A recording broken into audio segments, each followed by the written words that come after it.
السلام عليكم. اليوم بنسوي معكم عصيدة بالسميد مع إدامة الملوخية. طبعا الوصفة نيجيرية بطريقة سهلة جدا كالعادة. نشوف الطريقة. أول حاجة أنا عندي الملوخية بعد ما غسلتها ونشفتها ونظفتها كويس. طيب، حلاوة الملوخية بالمخرطة هذه صراحة تفرق على الخلاط. اي نعم تفرق، راح اجاوبكم في التعليقات. راح احاول اطحنها واخرطها كويس الين ما اوصل لهذا القوام. حاليا راح اخذها على جنب واسلق الدجاج. هنا عندي الدجاج قطعته على 8 قطع من غير جلد. انزل الدجاج على المويه المغلية، احرك تحريكتين بسيطة. حاليا بترك على نار متوسطة الين ما تخرج زفرة الدجاج. بعد كذا بشيل الزفرة بهذا الشكل. بعد ما شلت الزفرة تماما، حاليا بحط البصل قطعته على 2. بعد كده بحط شوية كمون مع شوية ملح. حاليا بقفل القدر تقريبا لمدة 20 دقيقة على نار متوسطة. وهنا بعد ما استوى عندي الدجاج، حاليا بصفي المرقة واخذ الدجاج على جنب. بعد ما اصفي المرقة من الدجاج بهذا الشكل، حاليا بحط الملوخية وابدأ انزل بالمرقة بالتدريج عشان اقدر اتحكم بقوام الملوخية وما تزيد عندنا. بعد كذا احط شوية عطرون اختياري بس بيحافظ على لون الملوخية وقوامها. حاليا ابدأ بتجهيز طشة الثوم. هنا عندي سمنة احط عليها شوية ثوم. اول ما يبدأ يتغير لون الثوم احط شوية كزبرة وحرك تحريكتين بسيطة كذا.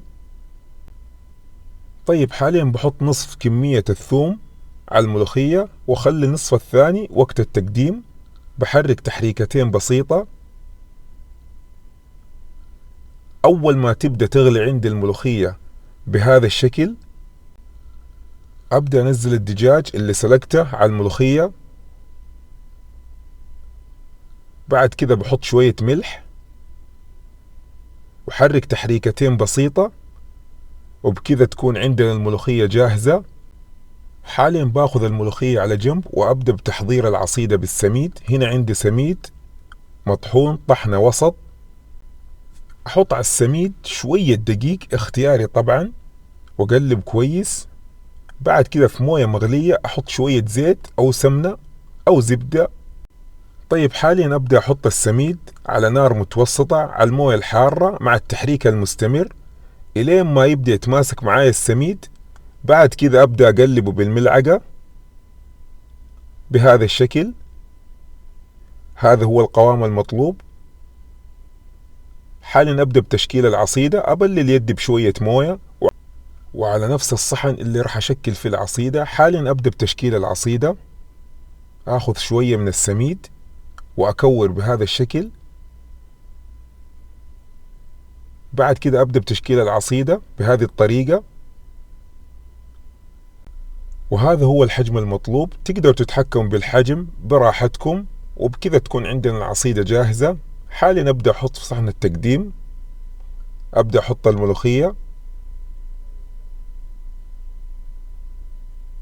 بعد كده بحط شوية من طشة الثوم.